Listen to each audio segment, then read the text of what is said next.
Facebook, YouTube এবং বিভিন্ন social মিডিয়ায় যদি আপনি ভাইরাল হতে চান, তাহলে অন্যকে নয়, আপনার ভিতরে যা প্রতিভা আছে সেটাকে নিয়ে এগিয়ে যাওয়ার চেষ্টা প্রত্যেকটি মুহূর্তেই আপনি করে যেতে পারেন। তাহলে হয়তো আপনার ভিডিওটি যেকোনো মানুষের হৃদয়ে যদি ছোঁয়া লাগে, তাহলে একটি মুহূর্ত ভাইরাল হওয়ার সম্ভাবনাটা পেয়ে যাবেন। সেজন্য নিজের কনটেন্টের উপরে সর্বোচ্চ ফোকাস করেন এবং সুন্দর, সুন্দর কনটেন্ট মানুষকে উপহার দেন। তাহলেই না আপনি ভাইরালের পথে এগুবেন।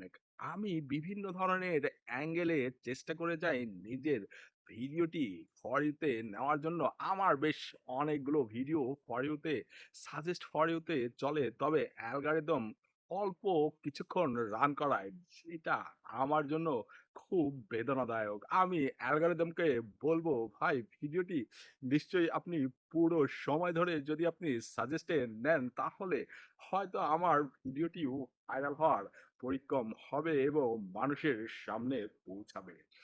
যদি আপনারা চেষ্টা করেন, তাহলে নিশ্চয়ই আমার মতো অ্যাকচুয়ালি এখন পর্যন্ত ১০০, ২০০, ১০০০, ৫০০ পর্যন্ত আছে ভিউজ। তবে আমি চাচ্ছি এটাকে কোটি, কোটি ভিউ নেওয়ার জন্য। নিজের ভিতরে যে চ্যালেঞ্জ, আত্মবিশ্বাস আছে, সেটা আমি একদিন করেই দেখাবো। নিজের ভেতরে যে জেদটা আমি তৈরি করেছি, সেই জেদটাই যেন একটি মুহূর্ত সুন্দর রূপদান দেয়। সেটা মনের প্রত্যাশা, মনের যে ক্ষুধা, সেই ক্ষুধাটি আমি এখন পর্যন্ত নিবারণ করতে পারি নাই।